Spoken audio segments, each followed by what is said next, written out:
Hello there. What is going on, everybody? Today we're going to be working on Luminara Unduli. I want to put a list together to make use of a commander that I really have not paid much attention to lately. And, I have said that since Armada has so much new content that did come out over the past year, there's a lot more to really dive into and experiment with. And even though it's going to be a little while before we get anything new, I want to take advantage of some of the things that might maybe want to take me outside of my comfort zone a little bit. So Luminara is an interesting commander in that she's refreshing defense tokens, and she has some flexibility on how you can use her, because you don't necessarily have to use her with squadrons, but you can. And I wanted to kind of do a little bit of that and have a little bit of a hybrid build with her today. If you guys are new here, be sure to enter to win the $25 Amazon gift card giveaway. You just have to be a subscriber and leave a comment on this or one of my videos. It's as simple as that. All right, so let's take a look at Luminara Unduli here, and then we'll start putting the fleet together. By the way, I'm using Ryan Kingston's fleet builder, so if you're not familiar with this particular builder, head over to armada.ryankingston.com. and you start building some Armada fleets.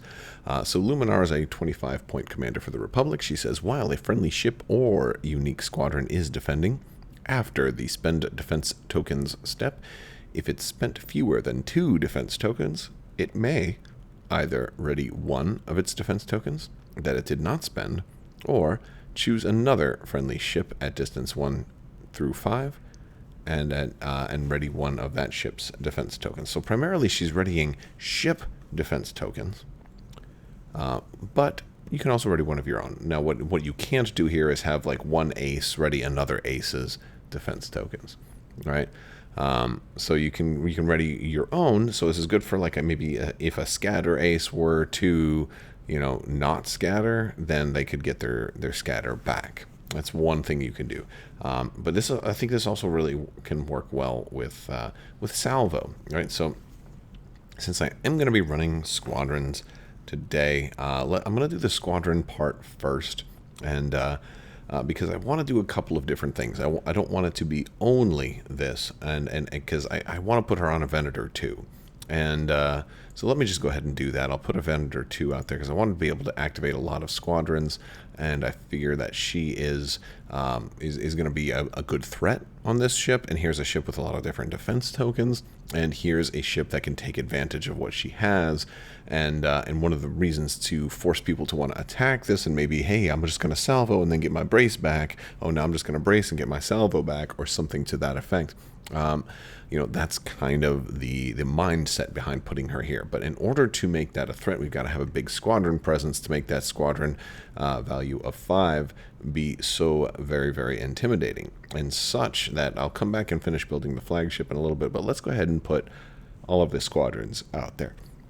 So let's start off with our aces. I do want a mix of regular squadron power and also a few aces, so I'm going to run Anakin Skywalker. I figure he is an interesting way to work with Luminara because of the fact that he may have 1 defense token spent anyway, and during his activation, and then if he is then attacked, he can spend the other brace and then get his first one back again. So I thought that's kind of a cool situation, and definitely can work very well with her. Although, to be honest, he's only got 6 hull. How many times is he really going to get attacked in a turn? But it's it's still an option, especially if you happen to be near the space station. I do want some bombers in there, and I thought, let's put an Arc 170 in there. Those are good ships, and we're gonna have some nice bomber potential here. And I want to put Oddball in there. Oddball isn't exactly a scatter ace, but the evade is still really nice, and does work at distance 1 as well. So that is also cool. And of course you have a little bit of counter, and you don't even need the bomber command as much, because hey, look, both of these aces have their own built-in reroll ability, so I feel like they can work well together. All right, now as far as the additional squadrons, I'm going to switch to the generics here, and I know that with Luminara I probably should be running scatter aces, but I'm not, and there's reasons for some of this. Because Ahsoka makes for an excellent choice. Can't put Luminara in there. But I plan on using Ahsoka as an officer, so I can't put her in there. So now I'm really limiting myself. And while I could put Plo Koon in there, I don't think that I just don't have the points because I want to put more stuff. So, of course, he is an option. So if you like this build, you can probably modify it a little bit to allow for Plo Koon. But I want to have a couple of V19s. V19s are just all around really good. I'm going to put 5 of those in there. Sorry, I'm going to put 3 of the Y-Wings, the BTLB Y-Wings. And the reason for these numbers is primarily because I have 2 Republic Squadron packs, which gives me exactly 4 Y-Wings. So it works out really well to have exactly 3 generic Y-Wings and 1 Anakin Skywalker. That's the perfect amount to maximize efficiency based on what I currently own. But you feel free to change up your squadron presence here just a little bit. Now, one thing I do like about this particular setup is it does bring me up to 132 points, nearly maxing out my squadron numbers and keeping me well below the 4 ace limit. So I'm looking really good here. And this is a lot. This is 10 squadrons. This is a lot of firepower. Even if I lose some of my squadrons, this Venator 2 is going to be a threat the whole game with 10 squadrons. Being able to activate half of this massive 132-point squadron ball all in one go is going to be pretty incredible. So that's going to be very, very strong. All right, now let's get back to the flagship because we're going to put some things on this flagship, and this is going to be the rest of my fleet will be relatively light, but this is going to be the ship that's very heavily decked out. So I did talk about Ahsoka Tano a little bit. Snipe is going to be a pretty cool option here when we do squadron commands, and let's face it, we're going to be doing a lot of squadron commands, and this is going to allow me a little bit of flexibility, and I just think it's a cool option to be able to run her on the ship also with Anakin out there flying. I think it just seems like it works, and we can even pretend that Barriss is on the ship too, but she's just not doing anything. She's just brooding. She's just brooding in the corner, so she's not contributing to the war effort in this particular episode of the Clone Wars. We go to our weapons team, and we're going to add flight controllers. This does work with Ahsoka, but it doesn't double dip anymore. For whatever reason, people thought it would be cool to work the timing out once upon a time to make this work twice, but no, it only works once. You basically can now have an extra blue die when you're attacking, even if you're using the Ahsoka's snipe thing. So that's kind of cool. And it just allows a lot of flexibility, a lot of synergy with the Ahsoka upgrade. Now, you will run the risk of having a little bit of a weakness here if you don't come up against any squadrons. These 2 upgrades might be a little bit wasted. That's a problem I think this build would have no problem dealing with, considering that we have 5 bombers, and this Venator can then just say, okay, Y-Wing, Y-Wing, Y-Wing, oddball, Anakin, go. So I think that's an exciting prospect. Now, of course, if that is the case, then you're going to have a lot of people attacking this ship, so it's time to look at maximizing salvo, and that is where Luminara comes into play, because she should be able to be readying this salvo to allow this salvo to work more often. And what we'll do is, and I know a lot of people really, really like thermal shields for the Republic, but I'm not going to run thermal shields because it still counts as the one that you've spent, and that's okay. But I'm going to put reactive gunnery on here, and the reason I want to put reactive gunnery on here is to kind of test the Luminara thing. If my salvo is exhausted, if I get shot twice, if my salvo is exhausted and it's a small enough attack, then I can maybe redirect or spend a contain, and to resolve reactive gunnery, right? And then, since I didn't spend my salvo, I get to turn my salvo back to green again.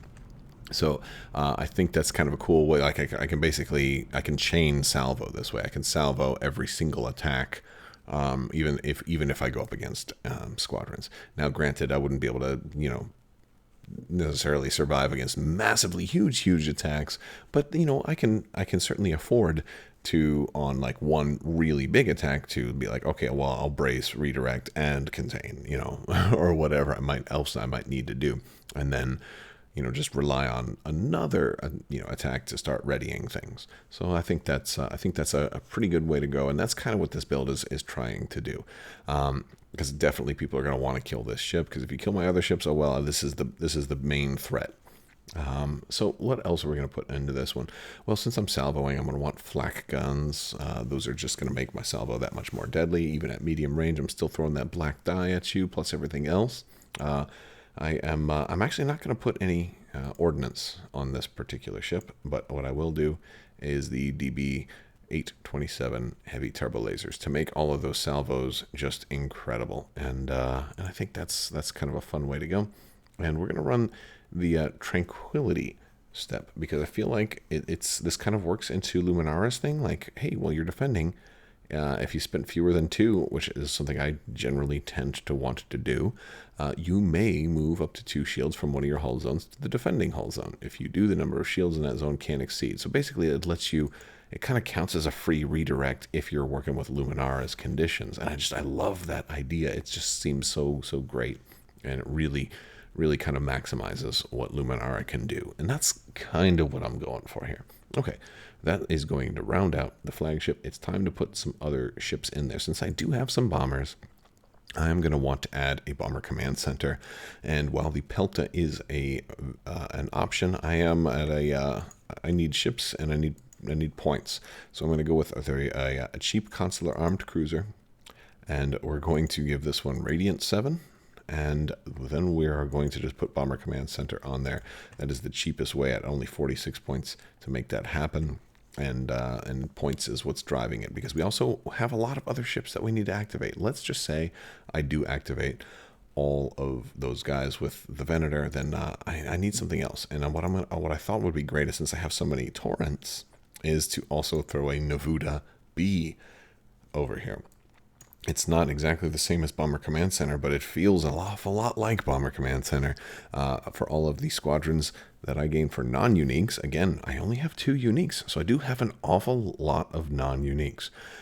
They'll gain Swarm, and then they can also reroll a die while attacking a ship. This is just a really nice title, especially with V19s. It's so very good for V19s, since they have a 6 out of 8 chance of getting a damage when attacking a ship anyway. So this is almost turns them into like a 99% chance, right? A 6 out of 8, and then another 6 out of 8 on top of that. Forget about it. It's not a 99. There's actually a very high % chance, but I'm not a numbers guy, but it's pretty high.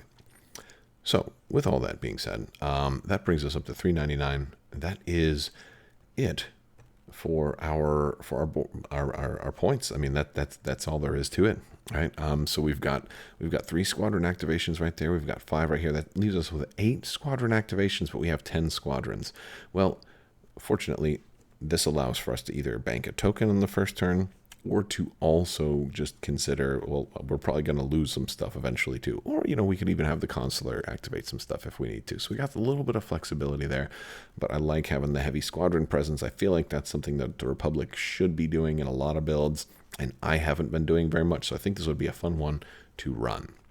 What objectives are we going to run? Well, if you're running a heavy squadron presence, there are some very good ones that you can run. You have Precision Strike here, which is going to allow you to gain 15 points every time a bomber flips a command card up, or a ship, right? So that one's going to be pretty nice for me, since I've got so many bombers. I've got Fighter Ambush, which can let me start some stuff farther out, which is going to be nice for something like Oddball, who's a little slow. The Y-Wings aren't the fastest things out there, too. They're only speed 3. We could certainly use to be a little farther out there, so Fighter Ambush would be helpful for that. And then we're going to go with superior positions too.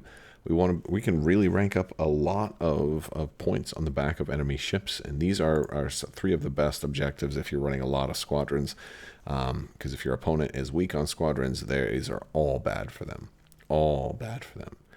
So that's the list. I'd love to hear what you guys think. Let me know down in the comment section.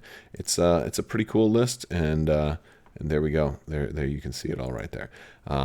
All right, well, I'm going to go ahead and wrap this video up. I will be I'll be checking the comments, seeing what you guys think. Please check out the video description too. Join our Discord. Would love to have you in there and join the team and talk about gaming with us. I want to thank all of my patrons. You guys are amazing and help make this channel possible. So thank you for your continued support. If you want to learn more, check out the Patreon link down in the description. Always remember, never tap dance when wearing Jello shoes.